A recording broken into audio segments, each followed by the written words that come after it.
Okay, having learned the story of the gardener, the rivalry, the competition between Tamanna and Basvaya, we'll quickly look at the questions and the answers and discuss how to write the answers for this.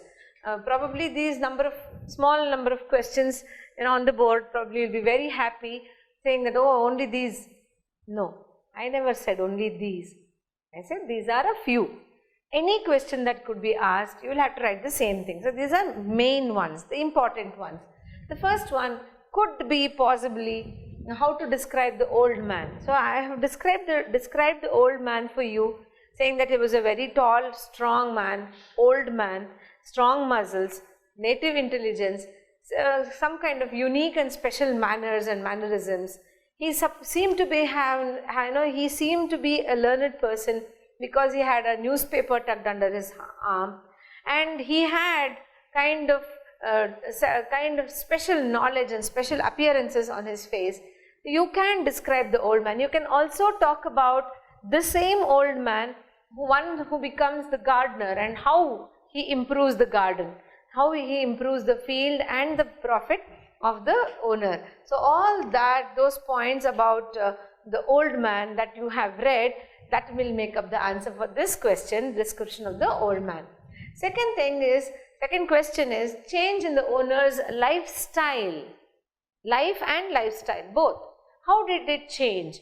See, once the gardener comes into the field and into his farm and life, there is drastic changes, improvement that goes on. Workers are happy, field also prospers, field expands, the yield also expands, yield becomes surplus, money also comes in, and this is what happens in his life. His lifestyle, his style of living, it changes from a normal working person into a lazy couch, into a lazy person who is rich also. He changes his lifestyle, and you'll have to write down all these things. He gets into lot of umpteen friends, acquaintances, umpteen vices, V-I-C-E-S, vices means habits, bad habits, evil habits. So he gets into all these kinds of habits. He has lot of company. He goes into adultery. All these words written that will describe the change in the owner's lifestyle. Again and again we talk about this. You'll have to underline the words, and then that will complete the answer. These two, the next two, rivalry between Tamanna and Basvaya moves from visible to invisible domain. Domain is a kingdom, region. So this one, and the methods adopted by Tamanna to challenge the material wealth. These two could be probably 6-mark questions. So these are the ones you can get. You can hope for 6 marks. How did the materialistic, how did the rivalry between these two go from one domain to the other one? So how was their competition or rivalry in the visible domain? Visible domain, talking about 10 acres first, increases to 1000 acres from Tamanna and 800 acres to Basvaya. They both have equal number of friends, equal number of supporters. All the land in the village was theirs. There was no other land to buy at all. They both, in competition and in rivalry, they both built very big bungalows and palatial houses. They had lot of money. Both of them became very rich. That is the visible domain. Invisible domain, it gradually moves on from, how did Basvaya feel dejected because, he felt inferior because he had only 800 acres of land. What did he do to acquire 200 more? And what was Tamanna's feeling towards it? Why did he not listen to his supporters? What made him take a different step of revenge? And how did he act on that? All these things you will have to write the answers. So this one, because you have to write so much, this one could be considered as a 6-mark question. The next one, methods adopted by Tamanna to challenge the material wealth of Basvaya. What does he do to challenge the material wealth? He does nothing but, again the second part of it. After having acquired let me have a slight correction here. I have written Tamanna, let me change it. The material wealth of Basvaya. How does he challenge this, and then how does he take revenge? What made him think about this, and why did he change from the acquiring property, why did he change it off into writing poems and ballads, and why did he do that? How did he take that? How did he take it to a very intellectual level? So all these things you will have to write here, and you will also have to write that the more Basavaya became jealous, the more knowledge this person became. The more he started feeling jealous and humiliated, the more he wrote poems and songs. The more mean-minded he was, that was the theme of his poems and the writings. So this one is, very beautifully expected. These two could be expected. These two can also be equally very well neatly written as answers. So this, as I told you, are parts of the questions. Any other question asked in any other manner, I think the same theme continues for the rest of the questions. So this one is about the gardener. See you in the next session of Make Me Learn. Hello students, here I am once again with the thought for the day for you, or maybe we are closing it now. I told you speech writing and report writing is an important session. I think time and again I have been telling you how important it is. Speech writing alli full 5 ನಾವು ಕೊಡೋದಿಲ್ಲ, ನೀವು ತಗೊಳ್ಬೇಕು, and how to go about it, maybe madam ಸಹ ತುಂಬ ಹೇಳಿದ್ರು ಅದ್ರ ಬಗ್ಗೆ. So ಅದನ್ನು ನೆನಪಿಟ್ಕೊಂಡು let us go further now. I think ಒಂದು thought which we have to realize now is ನಿಮ್ಮ ಟೆಕ್ಸ್ಟಿನ ಸಾಧಾರಣ ಮಿಡಲ್ ಪೋರ್ಷನಿಗೆ ಬಂದಿದ್ದೇವೆ ನಾವು. ಇನ್ನೊಂದು ಹಾಫ್ ಟೆಕ್ಸ್ಟ್ ಇದೆ, 7 ಲೆಸನ್ ಆಯಿತು, ಅದ್ರ ಜೊತೆಗೆ ಒಂದಿಷ್ಟು ಗ್ರಾಮರ್ ಪೋರ್ಷನು ಕವರ್ ಆಗಿದೆ. ಸೊ ಅಷ್ಟು ಕಂಟೆಂಟ್ ಪ್ರಿಪ್ರೇಷನ್ ಆಗಿದೆ ಅಥವಾ ನಮ್ಮಿಂದ ನಾವು ಕೊಟ್ಟಿದ್ದೇವೆ. ನೀವು ಅದನ್ನು ಇನ್ನು ಹೇಗೆ ಅಲ್ಲಿಂದ ತೊಗೊಂಡು ಹೋಗ್ತೀರಾ, how you will make use of it ಅನ್ನೋದು ಕಂಪ್ಲೀಟಾಗಿ ನಿಮಗೆ ಬಿಟ್ಟದ್ದು. ಬಟ್ ಏನಾದರೂ ಅಸಿಸ್ಟೆನ್ಸ್ ಬೇಕು ಅಂತಾದರೆ, if you need any help, ಖಂಡಿತ ನಾವಿದ್ದೇವೆ ಅಂತ ಹೇಳಲಿಕ್ಕೆ I won't hesitate as such.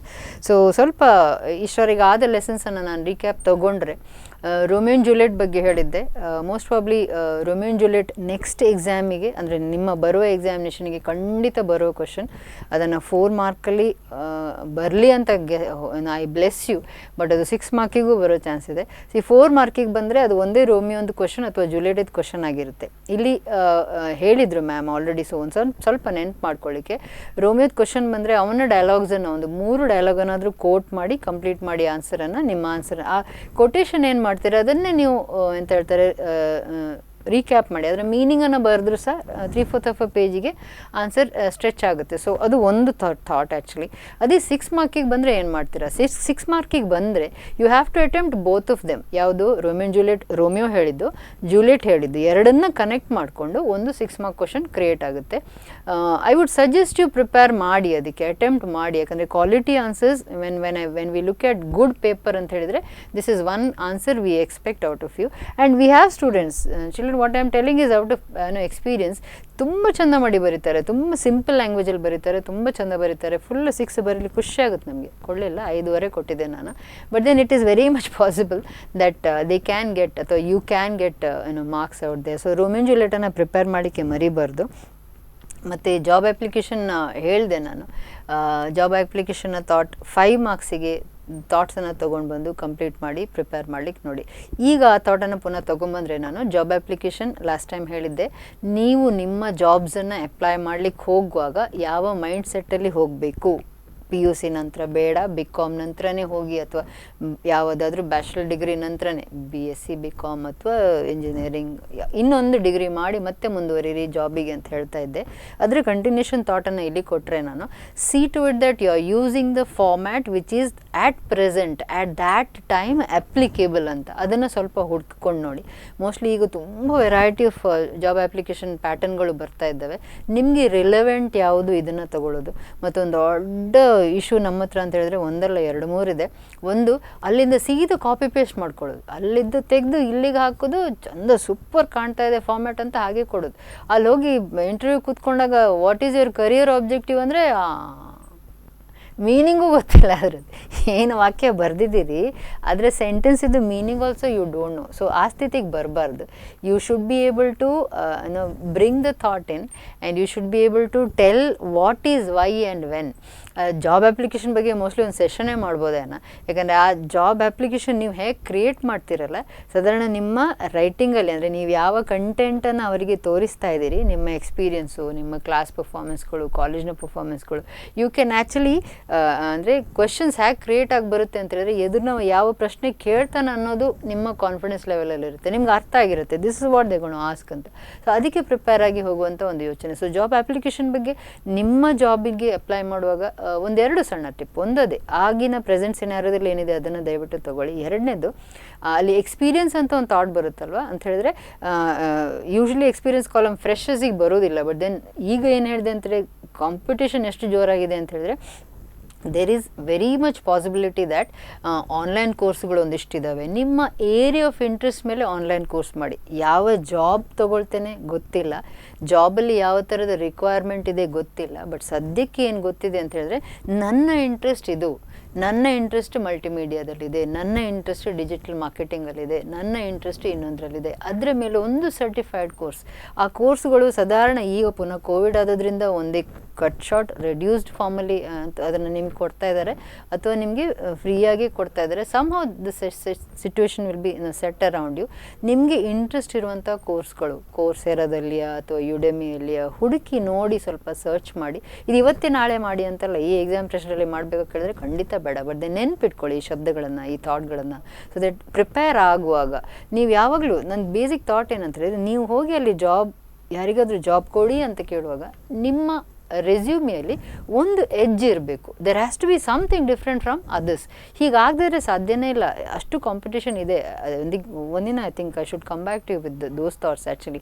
So ಆ ಜಾಬ್ ಅಪ್ಲಿಕೇಶನ್ ನಿಮ್ಮ ಪರ್ಸ್ನಲೈಸ್ ಜಾಬ್ ಅಪ್ಲಿಕೇಶನ್ ಆಗುವಾಗ ಹೇಗೆ ಅದು ಚೇಂಜ್ ಆಗಿ ಬರಬೇಕು ಅನ್ನೋ ಥಾಟನ್ನು ಒಂದ್ಸತಿಯಲ್ಲಿ ಟ್ರಿಗರ್ ಮಾಡಿ ಕೊಡ್ತಾ ಇದ್ದೇನೆ. ಅದ್ರ ಜೊತೆ ನೆಕ್ಸ್ಟ್ ಒಂದು ಗಾರ್ಡ್ನರ್ ಮೋಸ್ಟ್ಲಿ ಲೆಸನ್ ಆಗಿದೆ. ಗಾರ್ಡ್ನರ್ ಆದದ್ರಲ್ಲಿ ಅದರ ಕ್ವಶನ್ ಆನ್ಸರ್ಸನ್ನು ಹೇಗೆ ಅಟೆಂಪ್ಟ್ ಮಾಡಬೇಕು. ಮೋಸ್ಟ್ಲಿ ಅಲ್ಲಿ ಯಾವಾಗಲೂ ನಾನು ಒಂದು ಕ್ವಶನ್ ಬಾಕಿ ಇದೆ ಅನ್ನೋದು, ಅಮೇರಿಕ ಮತ್ತು ರಷ್ಯಾದ ನಡುವೆ ಆದದ್ದನ್ನು ತಮ್ಮಣ್ಣ ಮತ್ತು ಬಸವಯ್ಯನಿಗೆ ರಿಲೇಟ್ ಮಾಡಿ ಬರೀರಿ ಅಂಥೇಳಿ ಈ ಕ್ವಶನ್ ಬಂದರೆ ಅಟೆಂಪ್ಟ್ ಮಾಡಲಿಕ್ಕೆ ಆಗ್ತದೆ ಅಂತಂದರೆ ನಿಮಗೆ ಗಾರ್ಡ್ನರ್ ಕಂಪ್ಲೀಟ್ ಆಗಿ ಪೂರ್ತಿಯಾಗಿ ಅರ್ಥ ಆಗಿದೆ ಅಂತ ಅರ್ಥ. ಸೊ ಇದು ಇನ್ನೊಂದು ಥಾಟ್. ಮತ್ತು ಸ್ವಲ್ಪ few more thoughts if I can give you. See I always tell this, keep a singing bird in your heart ಅಂತೇಳಿ. See that whatever the situation is outside, your response should be, ಅಥವಾ ನಿಮ್ಗೆ ಇದು ಇದೆಯಲ್ವಾ ಈಗ mostly ನಿಮ್ಮ way of life ಅಂತ ಹೇಳಿದ್ರೆ 24 ಗಂಟೆ ಅಂತ ಹೇಳಿದ್ರೆ, ನಾನು ತಮಾಷೆ ಮಾಡೋದು ಆ್ಯಕ್ಚುಲಿ 23.5 ಗಂಟೆ ಸಹ ಕಿವಿಯಲ್ಲಿ ಮ್ಯೂಸಿಕ್ ಓಡ್ತಾ ಇರುತ್ತೆ, ಹೌದಲ್ವಾ? ಸೊ ಈ ಮ್ಯೂಸಿಕನ್ನು ಯಾವುದಕ್ಕೆ ಸರಿಯಾಗಿ ಯೂಸ್ ಮಾಡಬೇಕು, ಹೊಡ್ಕೊಳ್ತಾ ಇರುತ್ತೆ. ಹೌದು, ಹಾರ್ಡ್ ಮ್ಯೂಸಿಕ್ ಇರ್ಬೋದು, ನಿಮ್ಮದು ಏನೆಲ್ಲ ಶಬ್ದಗಳಿದ್ದಾವೆ ಮ್ಯೂಸಿಕ್ಗೆ ಈಗ ಅದು ಯಾವುದೂ ಇರ್ಬೋದು. ಬಟ್ ದೆನ್ ಅದನ್ನು ಕರೆಕ್ಟ್ ಎಂಜಾಯ್ ಮಾಡ್ತಾಯಿದ್ದೀರಾ, ಯಾವಾಗ ಕರೆಕ್ಟ್ ಯೂಸ್ ಆಗುತ್ತೆ ಗೊತ್ತಾ? ಎದುರಿನ ಸಿಚುವೇಶನ್ ಜೋರಾಗಿದೆ, ನಿಮ್ಮನ್ನು ಕುದಿಸ್ತಾ ಇದೆ, ಆಗ ಒಂದು ಹಾಡ್ಕೊಳ್ಳಿ ನೋಡ, ಆಗ ಒಂದು ಸಾಂಗನ್ನು ಬ್ಯಾಕ್ಗ್ರೌಂಡಲ್ಲಿ ಓಡಿಸಿ ನೋಡ, ರನ್ ಮಾಡಿ ನೋಡ, and then you will feel relax. ಆ ರೆಸ್ಪಾನ್ಸ್ ಹೋಗಲ್ಲ ಮುಂದೆ. It will be you will be feeling comfortable there, you will be sitting there. ಎದುರು ನಾವು ದೊಡ್ಡದಾಗಿ ನಾಟಕ ಮಾಡ್ತಾ ಇರ್ತಾನೆ, you will be like okay cool, ಈ ಥಾಟಲ್ಲಿ ಬರುತ್ತೆ. ಈ 2 ಶಬ್ದ ಇದೆ ಆ್ಯಕ್ಚುಲಿ ನಾವು ಯಾವಾಗಲೂ ರಿಯಾಕ್ಷನ್ ಕೊಡುವಾಗ ಅಂತೆ. ಒಂದು ಕಂಪಲ್ಸಿವ್ ರಿಯಾಕ್ಷನ್ ಅಂಥೇಳಿ, ಮತ್ತೊಂದು ಕಾನ್ಷಿಯಸ್ ರಿಯಾಕ್ಷನ್ ಅಂತ. ಈ ಕಂಪಲ್ಸಿವ್ ರಿಯಾಕ್ಷನ್ ಅಂತ ಹೇಳಿದ್ಕೊಳ್ಳಿ, ಯಾರಾದರೂ ಎದುರು ನಾವು ಒಂದು ಹೇಳಿದ್ರೆ ಅಥವಾ ಹೊಡೆದ್ರೆ 2 ಹೊಡಿಯೋದು, 2 ಅಲ್ಲ 4 ಹೊಡಿಯೋದು, 4 ಹೊಡೆದ್ಮೇಲೆ ಮತ್ತೆ ಕೇಳೋದು ಯಾಕೋ ಹೊಡೆದೆಯಾ ಅಂತೇಳಿ. ಯಾಕೆ ಇದು compulsive reaction. You just give back as it is come ಅಂತೇಳಿ. ಅದು ಕೊಡೋದೆ. ಈ ಕೊಡೋದು ಅಂತ ಹೇಳಿದ್ರೆ ಹೊಡೆಯೋದೆ ಅಂತ ಯೋಚನೆ ಮಾಡಿಬಿಡಿ. ಹಿಂದೆ ನಾವು ಪೆಟ್ಟಿಗಿಂತ ಜಾಸ್ತಿ ವರ್ಬಲಿ ನಾವು ತುಂಬ ಸ್ಟ್ರಾಂಗ್ ಇದ್ದೇವೆ. ಅಲ್ಲಿ ಬೈಯುವಾಗ ಹೇಗೆ ಬೈತೇವೆ ಅಂತ ಹೇಳಿದ್ರೆ ಪಾಪ ಎದುರು ನಮ್ಮ ನೀರಾಗಿ ಹರಿದೇ ಹೋಗಿಬಿಡ್ತಾನೆ. ಸೊ ಅಂಥ ಥಾಟ್ಗಳು. So when you give that compulsive reaction, I don't think the situation will be better. So ಈ ಏನು ಹೇಳ್ತದೆ ಸಿಚುವೇಶನ್ ಅಥವಾ ಥಾಟ್ಗಳು ಅಂತ ಹೇಳಿದ್ರೆ ಕಾನ್ಷಿಯಸ್ ರಿಯಾಕ್ಷನನ್ನು ಕೊಡಿ ಅಂತ. ಕಾನ್ಷಿಯಸ್ ರಿಯಾಕ್ಷನ್ ಏನು? ಥಾಟ್ ಯಾರಾದರೂ ಎದುರಲ್ಲಿ ಹೀಗೆ ಪ್ರವೋಕ್ ಮಾಡ್ತಾ ಇದ್ದಾನೆ ನಿಮ್ಮನ್ನು, ಏನಾದರೂ ಸೆಂಟೆನ್ಸ್ ಬರ್ತಾ ಇದೆ, ಯಾರಾದರೂ ಅಂತ ಹೇಳಿದ್ರೆ ಪೇರೆಂಟ್ಸಿಂದ ಹಿಡಿದು ಮನೆ ನಾಯಿ ಸಹ ಇದ್ದಿರ್ಬೋದು. ಓಕೆ, ನೋಡಿದ್ದೀರಾ ಅದಕ್ಕೆ ಹೇಗೆ ಚಂದ ಮಾಡಿ ಓದಿತೀರ ಸಿಟ್ಟು ಬಂದರೆ ಕೆಲಸತ್ತೆ ಅಂತ. You are giving a compulsive reaction. So what you suppose to do, pause and think what could be my reaction ನಾವು. ಅದು ಕಾನ್ಷಿಯಸ್ ಆಗುವಂಥದ್ದು. Once you become conscious about your situation, you are at your best. ಇದು ಯಾವಾಗಲೂ ನೆನ್ಪು ಮಾಡ್ಕೊಳ್ಳಿ. ಯಾವಾಗ ನೀವು ಈ ಪ್ರೆಸೆಂಟ್ ಟೆನ್ಸಲ್ಲಿ ಈಗ ನಾನು ಎಲ್ಲಿದ್ದೇನೆ ಅಂತ ರಿಯಲೈಸ್ ಮಾಡ್ತೀರಾ, then you are at your best always. ನಿಮ್ಗೆ ಒಂದು ಸತಿ ಗೊತ್ತಾಗುತ್ತೆ ಹಾಂ ಫೈನ್ ಐ ಆಮ್ ಫೈನ್ ಅಂತ. ಇದನ್ನೇ ಪುನಃ ಕೊರೋನಾಕ್ಕೂ ಯೂಸ್ ಮಾಡ್ಕೊಳ್ಳಿ ಅಂತ ಹೇಳ್ತೆ. ಯಾವಾಗ ಕಾನ್ಷಿಯಸ್ ಆಗ್ತೀರಾ ನಾನು ಮಾಸ್ಕ್ ಹಾಕಬೇಕು, ಆರಾಮ ಇರ್ತೀರಾ, ನೋ ಪ್ರಾಬ್ಲಮ್ ಎಟ್ ಆಲ್, ನಾನು ಸ್ಯಾನಿಟೈಸರ್ ಯೂಸ್ ಕಾನ್ಷಿಯಸ್ನೆಸ್ ಅದು ಕಂಪಲ್ಸಿವ್ ಅಂತ ಹೇಳಿ ಅವನು ಹಾಕ್ಲಿಲ್ವ ನಾನು ಯಾಕೆ ಹಾಕಬೇಕು, ಆಯ್ಲ ಬಡ್ದಿಜಿ ಅನ್ಲೆಜ್ಜಿ ಈ ಥಾಟಿಗೆ ಬರಬೇಡಿ. I am sorry for that. No, you should not go do so low for it. You have to feel to it that this is mine, I am supposed to take care. If others is not doing it, none of my business. Or at least maybe I am carrying it, I am not giving it to him. Such a big work, ನನ್ನ ಹತ್ರ ಇದೆ, ನಾನು ಅದರ ಇನ್ನೊಬ್ಬನಿಗೆ ಕೊಡ್ತಾ ಇಲ್ಲ, something bad I should not give ಅಂತಾದರೆ ನಿಮ್ಮಷ್ಟು good person ಬೇರೆ ಯಾರೂ ಇಲ್ಲ. Always remember that. So, keeping a bird, a singing bird in your heart is always important. That bird will tell you, don't compulsive reaction ಕೊಡಬೇಡ, conscious ಆಗಿ respond ಮಾಡು, life ಆರಾಮ ಇದೆ, don't go jumping around and replying to everything and everybody and then go accordingly ಅದನ್ನು ಮಾಡಬೇಡಿ ಅಂತೇಳಿ ಒಂದು ಯೋಚನೆ. ಸೊ ಈ ಥಾಟನ್ನು ನೆನಪಿಟ್ಕೊಳ್ಳಿ ಯಾವಾಗಲೂ. ಸೊ ಈ ಸೆಷನನ್ನು ಒಂದು ಸಣ್ಣ ಕಥೆಯಿಂದ ಮುಗಿಸ್ತಾ ಇದ್ದೇನೆ. ಕಥೆಯಲ್ಲಿ ಮಾರಲ್ ಏನಾದರೂ ಇದೆಯಾ ಕೇಳಿದ್ರೆ ನಿಮಗೆ ಗೊತ್ತಿರಬೇಕು. I don't know whether it is there or not. This is one interesting story. I always carry this story. ನಾನು ಹೋದ ಕ್ಲಾಸ್ಗಳಲ್ಲೆಲ್ಲ ಇದನ್ನು ಹೇಳ್ತೇನೆ, ಮಕ್ಕಳು ಎಂಜಾಯ್ ಮಾಡ್ತಾರೆ. Hopefully this gonna go for you also. So the story is of a person called Hafiz ಅಂತ. So Hafiz ಏನು ಮಾಡ್ತಾನೆ, ಇದೊಂದು ಬುಕ್ಕಲ್ಲಿ ಬಂದಿದೆ, ಮೋಸ್ಟ್ಲಿ ಕೇಳಿದ್ದೀರ ಅಂತಾರೆ, ಈಗ ಕೇಳಿ ನಾನು ಚೆಂದ ಮಾಡಿ ಹೇಳ್ತೇನೆ ನೋಡಿ. Okay, so Hafiz is a farmer. Okay, farmer ಅವನ ಹತ್ರ ಒಂದಿಷ್ಟು ಎಕರೆ ಜಾಗ ಇದೆ. So he has ample of places such, and then ಅಲ್ಲೆಲ್ಲ ಚಂದ ಬೆಳೆ ಬೆಳೀತಾನೆ, ಒಳ್ಳೆ ಈಲ್ಡ್ ಬರುತ್ತೆ, happily he is living. The sentence goes like this: Hafiz is happy because he is contented ಅಂತ, ಸ್ಯಾಟಿಸ್ಫೈಡ್ ಇದ್ದಾನೆ ಅದಕ್ಕೆ ಹ್ಯಾಪಿ ಅಂತ. ಸೊ ಅದೇ sentence, Hafiz is contented because he is happy. So he is okay with this surrounding. ಅವನ ಸುತ್ತಮುತ್ತ ಏನು ನಡೀತಾ ಇದೆ ಅದು ಆರಾಮ ಇದೆ, ಕಂಫರ್ಟೇಬಲ್ ಇದೆ. ನೀವು ಹೇಳಿದಾಗೆ ನಾನು ಕಾನ್ಷಿಯಸ್ ಆಗಿ ರೆಸ್ಪಾನ್ಸ್ ಕೊಡ್ತಾ ಇದ್ದಾನೆ, ಕಂಪಲ್ಸಿವ್ ಆಗಿ ಅಲ್ಲ. So life is fine with him. So ಹೀಗೆ ಹೋಗ್ತಾ ಇರುತ್ತೆ, ತುಂಬ ದಿನ ಆರಾಮ ಬದುಕ್ತಾ ಇರ್ತಾನೆ. ಒಂದಿನ ಒಬ್ಬ ಸೇಜ್ ಬರ್ತಾನೆ ಅವನ ಮನೆಗೆ ಅಂತ ಹೇಳಿದ್ರೆ, ಒನ್ ಇಂಟೆಲೆಕ್ಚುಯಲ್ ಮ್ಯಾನ್. ಸೊ ಸೇಜ್ ಬಂದವ ಹೇಳ್ತಾನೆ, ಹಾಫಿಜ್ ನಾನು ಊರು ಪೂರ ಸುತ್ತುತ್ತೇನಲ್ಲ, ನನಗೊಂದು ಹೊಸ ವಿಷಯ ಗೊತ್ತಾಯಿತು. ದೆರ್ ಇಸ್ ಅ ಸ್ಟೋನ್, ಒಂದು ಕಲ್ಲಿದೆ. ಆ ಕಲ್ಲನ್ನು ಇಫ್ ಯು ಓನ್ ಒಂದು ಹ್ಯಾಂಡ್ಫುಲ್, ಇಷ್ಟು ದೊಡ್ಡ ಕಲ್ಲು ನಿಮಗೆ ಸಿಕ್ಕಿತು ಅಂತಂದರೆ you can own a city ಅಂತ, ಒಂದು ಕಂಟ್ರಿಯನ್ನು ಒಂದು ಸಿಟಿಯನ್ನು ಓನ್ ಮಾಡ್ಬೋದು, ಅಷ್ಟು ವ್ಯಾಲ್ಯೂ ಇದೆ ಆ ಒಂದು ಕಾಯಿನ್ ಅಂದರೆ ಒಂದು ಕಲ್ಲಿಗೆ ಅಂತೇಳಿ ಅಂತ ಹಾಫಿಜ್ ಕೇಳ್ತಾನೆ. ಬಂದವ ಸೇಜ್ ಹಿಂದೆ ಹೋಗ್ತಾನೆ. ಹಾಫಿಜಿಗೆ ಅವತ್ತು ನಿದ್ದೆ ಬರಲ್ಲ. ಯಾಕೆ? Because Hafiz is unhappy because he is discontented, is not happy actually. So ಏನಾಗ್ತಾ ಇದೆ ಈಗ, ಯೋಚನೆ ಮಾಡ್ತಿದ್ದೀನಿ, ಏನದು stone, I want to take it, I should have it. ಸಿಟಿ ಬೇಕಂತಲ್ಲ, ಏನೋ ಒಂದು ಇದೆ ಅದು, ಐ ವಾಂಟ್ ಇಟ್ ಅಂತ ಫೀಲ್ ಬರುವಂಥದ್ದು. So he says fine, let me search for it ಅಂತ ಹೇಳಿ. So what does he do? He says arrange ಮಾಡ್ತಾನೆ ಅವನ ಫ್ಯಾಮ್ಲಿಗೆ, ಸೇಫ್ಟಿ ಬೇಕು, ಪ್ರಿಕಾಷನ್ ಬೇಕು. ಸೊ ಫ್ಯಾಮ್ಲಿನ ಯಾರಾದರೂ ನೋಡ್ಕೊಳ್ಬೇಕು. ಏನು ಮಾಡ್ತಾನೆ, ಫ್ಯಾಮ್ಲಿಗೋಸ್ಕರ ಒಂದಿಷ್ಟು ಹಣವನ್ನು ಸೆಪ್ರೇಟ್ ಇಟ್ಟು ಫಾರ್ಮನ್ನು ಪೂರ ಮಾರ್ತಾನೆ ಅವನು. ಅಷ್ಟು ಚಂದ ಫಾರ್ಮ್ ಇರುತ್ತೆ, ಅದನ್ನು ಮಾರಿ ಒಂದಿಷ್ಟು ಅಮೌಂಟನ್ನು ಅವನ ಫ್ಯಾಮಿಲಿಯನ್ನು ಸೆಕ್ಯೂರ್ ಮಾಡಿಟ್ಕೊಳ್ತಾನೆ. ಆ್ಯಂಡ್ ದೆನ್ ಈ ಗೋಸ್, ಎಲ್ಲಿಗೆ ಹೋಗೋದು? To search for that stone. So stone ಹುಡುಕ್ಲಿಕ್ಕೆ ಅಂತ ಹೇಳಿ ಹೊರಡ್ತಾನೆ ಅವನು. ಹೊರಡಿ ಸುತ್ತಿ ಊರೆಲ್ಲ ಸುತ್ತಾನೆ. ಪಾಪ ಹಾಗೆ ಹುಡುಕಿ ಸತ್ತೇ ಹೋಗ್ತಾನೆ ಹಾಫಿಜ್ ಡೈಸ್ ದರ್. ಓಕೆ, ಕತೆ ಮುಗಿಲಿಲ್ಲ. ಸೊ ಹೀಗೆ ಮುಂದುವರಿತಾ ಹೋಗ್ತದೆ ಕತೆ. ಒಂದಿನ ಅದೇ ಸೇಜ್ ಹಾಫಿಜ್ನ ಅದೇ ಮನೆಗೆ ಬರ್ತಾನೆ. ಓಕೆ, ಹಳೆ ಮನೆ ಮಾರಿರ್ತಾನೆ, ಆ ಮನೆಗೆ ಬರ್ತಾನೆ. So when he comes to this place and there is a new owner. So ಆ ಓನರ್ ಹತ್ರ ಕೇಳ್ತಾನೆ, ಹಾಫಿಜ್ ಬಂದನಾ ಅಂತ. ಆ ಓನರ್ ಹೇಳ್ತಾನಂತೆ, ಇಲ್ಲ, ಹಾಫಿಜ್ ನನಗೆ ಈ ಜಾಗವನ್ನು ಮಾರಿಬಿಟ್ಟು ಹೋಗಿದ್ದಾನೆ. ಅದಕ್ಕೆ ಸೇಜ್ ಹೇಳ್ತಾನಂತೆ, ಇಲ್ಲ, ಅವ್ನು ಬಂದಿರಬೇಕಲ್ಲ, ಆ ಸ್ಟೋನ್ ಇದೆ ನೋಡು ಅಂತೇಳಿ. ಅಂದರೆ ಹಾಫಿಜ್ ಆ ಸ್ಟೋನ್ ಹುಡುಕಿ ಹಿಂದೆ ಬಂದಿರಬೇಕು ಅಂತ ಒಂದು ಯೋಚನೆ. ಸೊ ಒಂದು ಮ್ಯಾಂಟಲ್, ಒಂದು ಟೇಬಲ್ ಮೇಲೆ ಆ ಸ್ಟೋನ್ ಇಟ್ಟಿದ್ದಾನೆ ಈ ಹೊಸ ಓನರ್. ಸ್ಟೋನ್ ಎಲ್ಲಿಂದ ಸಿಕ್ತು ನಿಮಗೆ ಅಂತೇಳಿ ಕೇಳ್ತಾ ಇದ್ದಾನೆ ಸೇಜ್. ಈ ಹೊಸ ಓನರ್ ಹೇಳ್ತಾನಂತೆ, ಇಟ್ ಈಸ್ ಲೈಯಿಂಗ್ ದೇರ್ ಅಂತೇಳಿ. ನಮ್ಮ ಬ್ಯಾಕ್ ಯಾರ್ಡಲ್ಲಿ ಒಂದು ಸ್ಟ್ರೀಮ್ ಇದೆ, ಅಲ್ಲೊಂದಿಷ್ಟು ಕಲ್ಲುಗಳಿದ್ದಾವೆ, ಇದಕ್ಕೆ ಸ್ವಲ್ಪ ಶೈನಿಂಗ್ ಜಾಸ್ತಿ ಕಾಣ್ತು, ಅದಕ್ಕೆ ನಾನು ಅದನ್ನು ತಂದಿಲ್ಲಿ ಇಟ್ಕೊಂಡೆ ಅಂತ ಹೇಳ್ತಾನೆ. ಸರಿ, ಹಾಗಾದರೆ ತೋರಿಸು ಅಂತ ಹೇಳ್ತಾನೆ. So this new owner takes the sage to the place where the river bank ಇದೆ. ಆ ರಿವರ್ ಬ್ಯಾಂಕ್ ಹತ್ರ ಕರ್ಕೊಂಡು ಹೋಗ್ತಾ ಇದ್ದಾನೆ. ರಿವರ್ ಬ್ಯಾಂಕ್ ಹತ್ರ ಹೋಗಿ ನೋಡುವಾಗ ಆ ಬ್ಯಾಂಕ್ ಇದೆಯಲ್ಲ, ಬ್ಯಾಂಕ್ ಅಂದರೆ ತಟ ಅಥವಾ ತೀರ ಏನಿದೆ, ಅಲ್ಲಿ ಪೂರ ಸಣ್ಣ ದೊಡ್ಡ ಕಲ್ಲುಗಳು. ಯಾವ್ದು ಕಲ್ಲುಗಳು? ಅದೇ ವ್ಯಾಲ್ಯೂ ಕಲ್ಲುಗಳು, ಡೈಮಂಡ್ಸ್ ಆ್ಯಕ್ಚುಲಿ.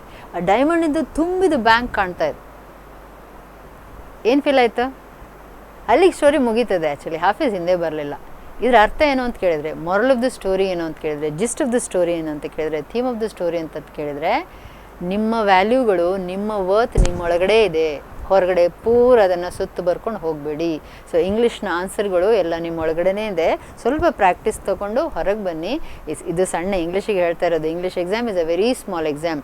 ನಿಮ್ಮ ಲೈಫಿನ ಯಾವುದೇ ಒಂದು ಎಡ್ಜ್ ಟು ಇಟ್, ಅಥವಾ ನೀವು ಯಾವುದೋ ಒಂದು ಸಕ್ಸಸ್ಫುಲ್ ಆಗಬೇಕು, ಯಾವುದೇ ಒಂದು ಥಾಟನ್ನು ತೊಗೊಂಬರ್ಬೇಕು, ನಂಗೆ ಹೀಗೆ ಆಗಬೇಕು, ಹೊರಗಡೆ ಹುಡುಕೋದಲ್ಲ. Search within inside.